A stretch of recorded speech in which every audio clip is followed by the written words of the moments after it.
all these influencers who are telling us how to go from 0 to 1,000 people on their mailing list in a week. How are they doing it? Being a fractional executive is like having a team of Avengers.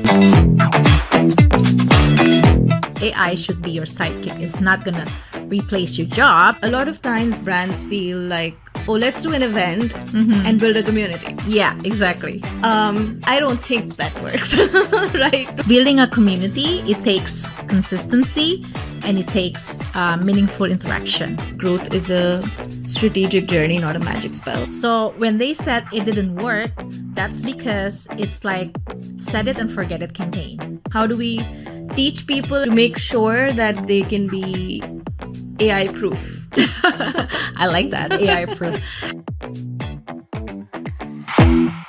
Hi, Finia. Hi, Sana. I'm going to dive right in, and I want to talk about something that's been on everybody's mind in terms of how fast everything is changing. And it looks like the marketing playbook that everybody was following is becoming obsolete. So tell me a little bit about what's happening in the marketing landscape. What are you seeing? Is AI going to eat away all our jobs? What's happening? Yeah. So I think that's a very relevant question, Sana, because, we have this, I guess, huge technological shift and also like cultural shift, right?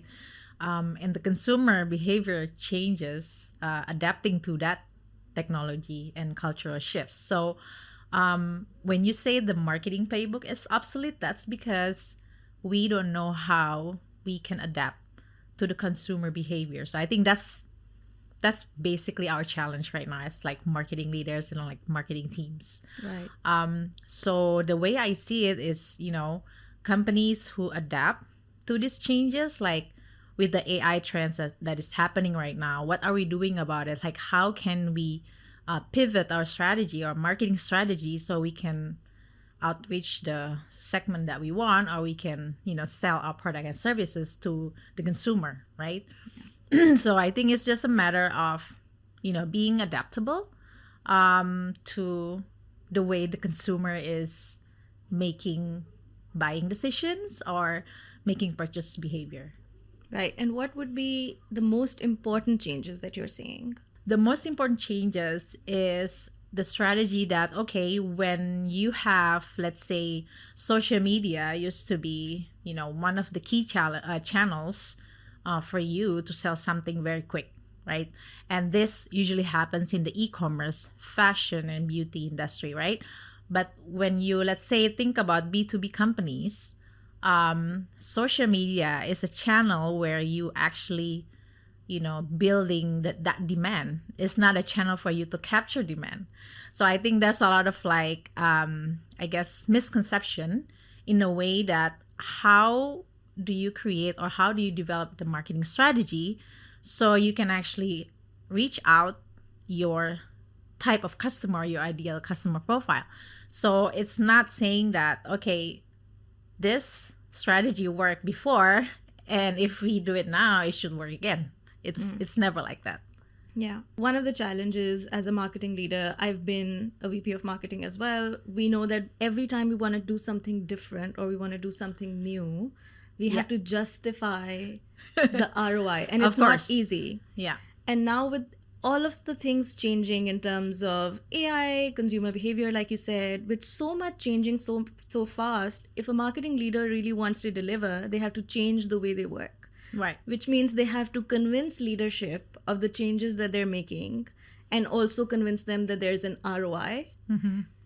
What do you think, or what would you suggest? How should marketing leaders navigate that challenge? How does one convince the leadership of why that change is important and what the ROI is going to be?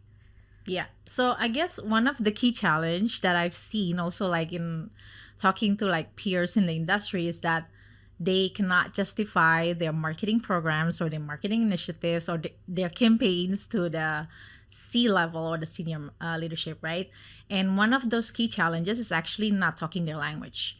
What I mean is, okay, we can say, hey boss, our social media campaign reached out to 1 million people. And he would go back and ask you, so what, right? Because there's no value in reaching out 1 million people if we cannot connect that to like how our sales are generating. Like, what does it do to our GMV, for example? So I think the key is for marketing leaders to be able to translate that, translate all the marketing campaigns that you do or the marketing programs that you have into the financial terms. Like, because at the end of the day, right, you have marketing team sits in the company because marketing team can support the overall business goal, which is like sales, revenue, and so on. So we really need to make sure that whatever we do within the marketing context, that helps contribute to the overall growth, which is like sales and revenue. Right. Yeah. And one of the other changes that we're also seeing is in terms of the kind of roles that are coming up, one being a fractional role. So it's been a few months since you joined Livit as their fractional CMO. Tell me a little bit about let's just start with, what does a fractional CMO do? What does it even mean? So fractional is like expert in demand, right? I remember my former boss in Happy Fresh. He told me that, being a fractional executive is like having a team of Avengers, sorry. Because, you have different specialties, this very seasoned domain experts working together in a company to achieve something, right? To achieve the business goal. So it's basically, going into a strategic leadership, but having a part-time commitment. But you are still integrated within the team. So basically, all that you need to focus on is basically directions and strategy on how we can achieve the business goal. On the execution side, you should leave it to the internal team to do it, to execute. So it really like gives you a sense of the iceberg view, very much, compared to, let's say, if I'm a full-time head of marketing, because then without you being realized, and I've experienced this so many times, I went into the deep weep, like executing as well, which is not the purpose of you being in that team. Yeah. And I mean, part-time roles have always been around. They're not new, but we're now seeing them at executive levels. Yes. Right? And you explained why that is. But I want to understand, what do you think triggered that shift where demand for executive fractional roles has increased? Do you think there's a reason why that happened? I think, first of all, the industry and the business, I guess, the business strategy is getting dynamic and more complex than ever before. So companies need executives with, like seasoned expertise in specialized areas or skill set, right? But they might not need it for like the longer term or like the full-time, engagement, right? So and it's very different than consultancy, because a lot of people asking me also, what's the difference between fractional and consultancy, right? Yeah. Consultancy, all like the main deliverable that you do or you give to the companies is in the terms of recommendation, or like slides, next action, what you do, but you don't actually get involved into doing and executing that with the team. In fractional role, you are actually doing that. So you are not only giving recommendation and next action, but you are embedded in the team to see whether that recommendation works or not. So does that mean that the fractional role comes with more accountability or responsibility? Yes, correct. Compared to consultant who's generally just recommending, and then it's up to you Yeah. to decide whether you want to take it on. Exactly like that. Yeah. Or not. Before you joined Livit as a fractional CMO, you were working as the head of growth or VP of growth at Pintar, and then also as VP of marketing at Xendit, which means that you were looking at a lot of different things within marketing. So there's community, there's partnerships, there's performance marketing, there's all these things. Can you help me understand how each of these different components form the marketing function? Where do they fit into the marketing funnel? Can you walk me through that? Like, what's the role of community? And we're going to do a deeper dive into community because I think that's very relevant today. But but there's so many different things in marketing. It's not as simple as it used to be a few years ago. What are the different types of activities within marketing today? and how do they fit into that marketing funnel? Yeah. So basically, the way I see it is always like marketing as a cohesive strategy, right? It's not only like running performance marketing or like Google Ads, Meta Ads, and so on, but it's a cohesive program or cohesive initiative where you actually do a lot of different things like social media, content marketing, SEO, and so on, and bring that together to achieve that one goal. And usually, it's like leads. Or qualified leads to the sales. People call it marketing qualified leads, which for me is, it's the same with like sales qualified leads should be. But that's basically how I see marketing. So doing different things is very different to different companies. So for example, at Pintar, as an example, what worked for us is basically referral, Google Ads, and social media. We try different channels already. It didn't work, and we validate that experiments. So that's why we went with those three. And the results actually validating that findings that we did beforehand. So it's really like depends on different type of industry and different companies. It's not one size fits all. Right. Yeah. And I think I read in one of your posts you mentioned that growth is a strategic journey, not a magic spell. Yes, I think definitely. And when I was thinking of our conversation, one of the things that came to mind was that there are a lot of growth related roles that we see today. Yes. But every time I speak to somebody, their explanation of what that is or their understanding of what that is, even as an employer, is very different in terms of what does growth really mean? Like, what are you looking for? Do you mean performance marketing? Is it something else? What's your definition of growth, or what were you doing as a VP of growth? Like, what is your definition of growth? Yeah. So the definition of growth based on my experience, basically having this specialized team, which includes marketing specialists, right, with different function like social media, community, and so on, to actually achieve that business goal. So you can name it marketing manager. You can name it also growth manager, actually.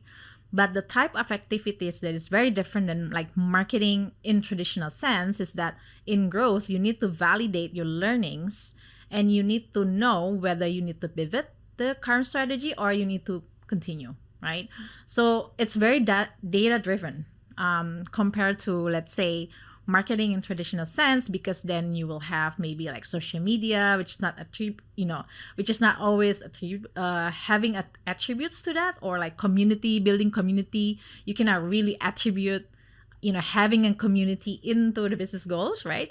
So that's the way I see it in terms of like between growth marketing and just regular marketing.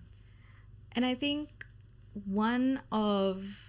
because you talked about data and you talked about attribution, I think a lot of founders and startups today are talking about user acquisition, and customer acquisition.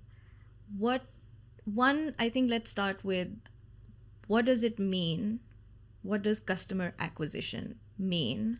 What are the different channels for customer acquisition? How do they, because you also mentioned that it's not a one size fits all. Right. So what are the different channels that startups can explore depending on the kind of business that they're doing? And then I think the most important one is, how do you optimize your customer acquisition cost while also increasing conversion? Right. Yeah. So basically, I think that's a lot of questions. It is. Let me try to answer one by one. So basically, customer acquisition is how much money you spend to acquire one new customer. As simple as that, right? And you can do this through so many channels, actually. For example, I've had worked with this company, which is an online coffee subscription company back in the day, where we only use social media and email marketing. We didn't have any budget for ads or anything like that. And it worked for them, right? Because that's where the customer are. But let's say if I reflect on my experience at Xendit or Pintar, it's a different product, right? So the channel of acquisition also different very much. So I think how you can actually maximize the CAC is, you need to really look into your existing data. What's been happening, what's been running, how much budget are you spending, And out of the budget that you're spending, is it, giving you, let's say, qualified leads? Is it giving you enough revenue to support that and having, like a healthy ROI? So I think looking back into your existing data and evaluate them, and then, pivot your strategy is really important as a marketing leader. So how do you maximize CAC? And I've seen this so many times.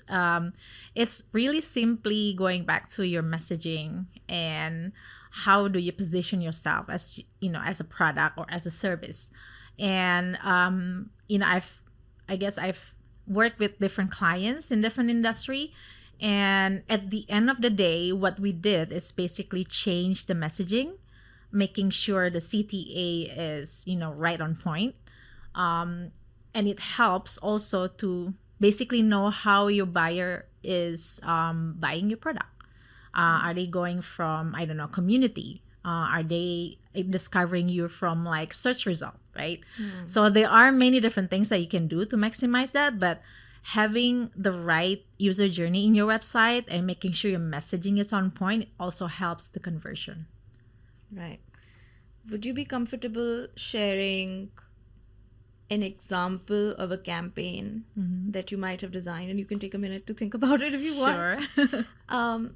But can you think of a campaign that you ran for customer acquisition or an experiment? Like you said, you have to validate different experiments and see what works for you. Can you think of something that you worked on where you had to pivot your strategy and then you figured, oh, these are interesting insights that you've learned? Yeah. So maybe a good example would be from Pintar, because at that time, we spent some budget on Google Ads, and we also did social media, and we also having, running events. But one thing that I was really curious at that time, they said, so this is like, because I went there and, we have like, I guess the legacy team running the marketing. So I asked them, right, what about referral? Have you tried referral before? Because this is the time where we need to acquire new students for one of our programs, right? And they said, oh, we did that before and didn't work. How did you do it, right? So I went in again, actually experimenting again with referral program, because they said it didn't work. We ran it for 3 months, and in result, we managed to get 34% out of that campaign for new students. So when they said it didn't work, that's because it's like set it and forget it campaign. That's the way they see it. But for me, right, when you do referral, you have to be consistent in terms of, sending out email, touching base with the current students, because they are your advocates to get those new students, right? And actually, it actually validated our hypothesis in the beginning that it should work if we do it this way. And if we give them also like some small incentive, meaning like a discount on the first month and things like that. So that's one of the way that by experimenting in small scale, and then when this thing actually works, then you can run it. Yeah. That's pretty cool, actually. You also mentioned events in your answer. And something that I am curious about is, of course, when we look around today, there's a lot of brands that are now trying to leverage community. Yes. Right? Yeah. And I think you've been building community before it was cool. So I have a lot of questions when it comes to community, but the first thing, because you mentioned events, that came to my mind was, a lot of times brands feel like, oh, let's do an event and build a community. Yeah, exactly. And I don't think that works, right? With one event, it doesn't work. Of course not, yeah. What do you think about that? What does it take to build community? What does a good event for community building look like? Or even a good event strategy for community building looks like? And then, again, no one size fits all, right? Because are you B2B? Are you B2C? What do you sell? Yeah. But I want to hear your thoughts on community building and events in particular. Yeah, this is very interesting because I've experienced this like so many times with girls in tech in the past and now with ladies in tech. So I think many companies didn't think enough or didn't have a good strategy on how to build a community. Because building a community, it takes consistency and it takes meaningful interaction, right? What does that means is like you need to show up every day. Let's say if I have, so at Ladies in Tech, we have WhatsApp group and we also have our email newsletter. But in WhatsApp group, we can interact every day, right? And you do need to do that to manage to foster the engagement within the community. And I think a lot of companies only think of community as a short-term strategy, because there's been a lot of like, I guess a lot of requests coming in and say, hey, you want to do this for like 1 or 2 months and that's it, right? You don't, if you're thinking of building a community, then you have to think long term. You cannot think short term. Yeah. And are there any interesting insights? What worked for you when you were building a community with, let's say, women in tech or ladies in tech? What have been your learnings? What works? What doesn't work? Because I think building a community, like you said, it takes time, but it also takes a lot of effort. Yeah. In terms of curating those meaningful conversations, Right. one, without spamming your Yeah. community. So also making sure that there's just the right amount and kind of conversations happening to keep the community engaged and also to deliver value, right? I think that's a very key point that we've sort of missed every time we're talking about community. We want a lot of people at our events not thinking what is the value that they get out of it, right? Exactly. As a brand, we're seeing, we can see value in building community, but I think what value we're delivering, I think that's also important. So what are your insights from building community over all these years? What has worked? What doesn't work? What are the different components of building community? And any advice that you have for brands that now want to build their own communities? Yeah, so I think one of the biggest learnings from building community. So I actually joined 2007 with Girls in Tech previously. Wow. And 2017, I was a volunteer. And then 2019, I just started co-MD the program, right? So it's been 5 years building the community. And what has worked for us is having that separate, channel where there are people who just want to participate on our activities on a monthly basis, right? So we have this email newsletter and we have the WhatsApp group for people who wants to like join the group, right? So we've tried Discord, we've tried Telegram, we tried all different channels to actually activate this community, like having the channel or having the avenue to just share everything and, interacting. But WhatsApp group worked for us. And email newsletter worked for us. Why? Because from email newsletter, that's where our participation for events coming from. Right. So we have a very active members in the email newsletter, because our open rate and our clicks is around 25%. So if I say I'm going to have an event next week and I'm just going to use email marketing to invite the community members, it will work.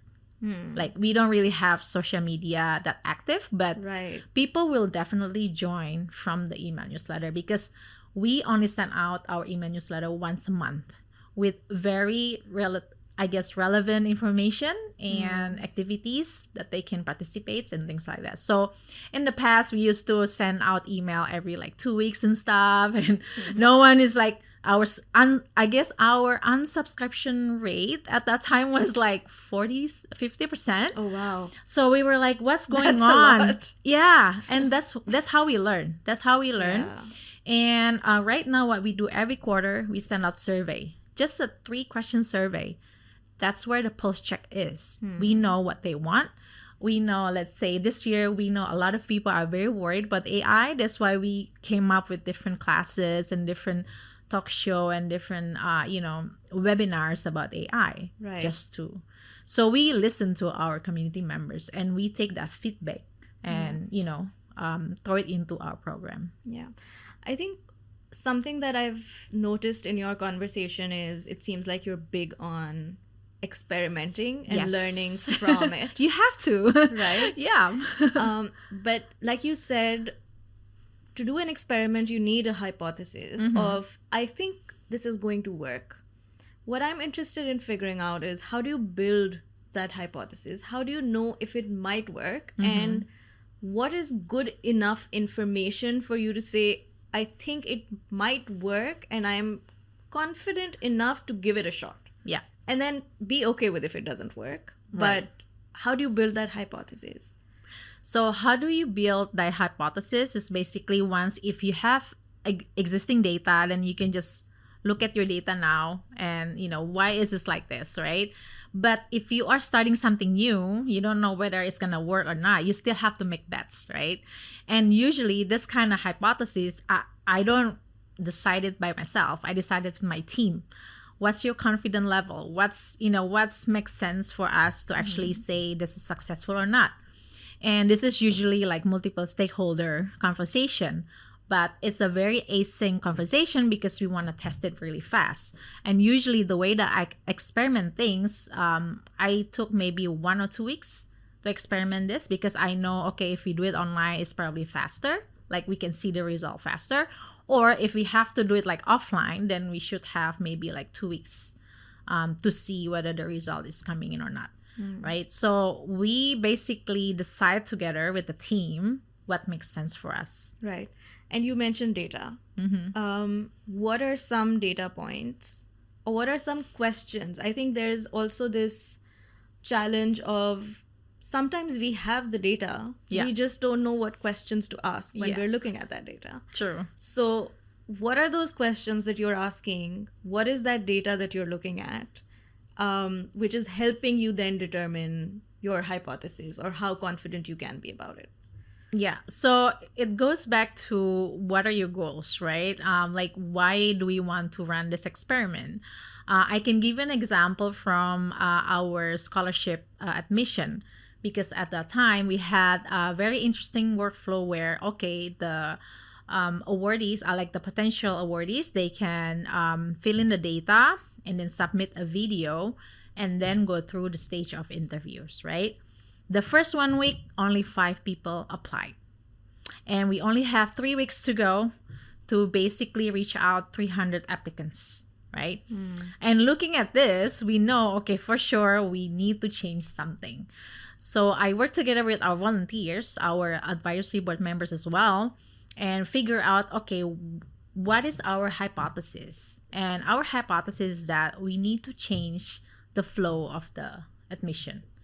So what we did was, on the second week, potential awardees, they can just fill in the data and then go through the logic test, because then we know, in terms of technical skill set, they have, like a higher score or not, right? And then we'll do the videos and all the other thing after the interviews. And it worked. On the second week and the third week, we actually reached 330 applicants. Wow. So that's a very simple, example on how you need to see, how you can build your own hypothesis, right? Based on your existing data. Or if you try something new, then you can just decide together, okay, what makes sense for us? I think another interesting thing is also, every time we're looking for a solution to a problem, we try and think of something really complex. Yes, right? exactly. And the examples that you're giving, they're not rocket science. It's just sometimes it's right in front of you. But people don't it see feels it. like, oh, that's simple. Yeah. We don't want to do this. So I think it doesn't have to be a fancy solution. Sometimes basically what you're saying is, you saw there was friction probably in your process. Right. And you needed to remove that friction somehow. So that's cool. Another thing, when you were talking about the newsletter, because you said that you get a lot of your interest in events through your newsletter. Yeah. But I think a more important question is, how do you get people to be on your mailing list, right? So how do you get to the point where you can then rely on your newsletter? So this was actually our legacy program. So we used to have a lot of like activities. Almost every week we have, offline activities, meetup, webinars, all the different things. And every single event, we always ask them, would you be willing to be included in the email newsletter, right? And I think majority opt in to our email newsletter. That's why we have that I guess, member base. And, going through like 5 years, now we have about 3,000 members. Yeah, again, with like 40% active, we can say active members, because they're always participating in our survey. They're always like, participating in our events and stuff. So I think that's pretty good numbers. And so what I'm hearing is that, of course, it takes a lot of work. Yeah, of course. And effort. Yes, and delivering definitely. value. Yeah. So what do you think about all these influencers who are telling us how to go from 0 to 1,000 people on their mailing list in a week? How are they doing it? I guess it's a different context in the sense that they're probably like solopreneurs, right? Selling their courses usually, but they have already I guess a big follower base. So Right. that works with them, right? Yeah. Because they already have a big follower base. It's easy for them to invite them to like exclusive newsletter. Yeah. But for us, since we're building it from scratch, we did a lot of testing and learning and testing and learning. Even until now, Yeah. we still iterate, Yeah, I think that's extremely important. It's something that I talk about very frequently as well, which is when somebody says that I did something in a week or a month, there's usually years of work before that exactly. that is not being highlighted. Right? True. So Yeah. I think that it also sets the wrong expectation. So, which is probably why when brands come and they want to build a community or they want to launch a podcast or Yeah. they want to launch a newsletter, they're like, can we get 1 million views in like Exactly. X number of days? Yeah. Right. A lot And I of think them, yeah. partially that expectation probably comes from seeing others tell them that, we did it in a month and we Right. did it in 2 months or 6 months or whatever. I think let's address the elephant in the room, which is AI. AI.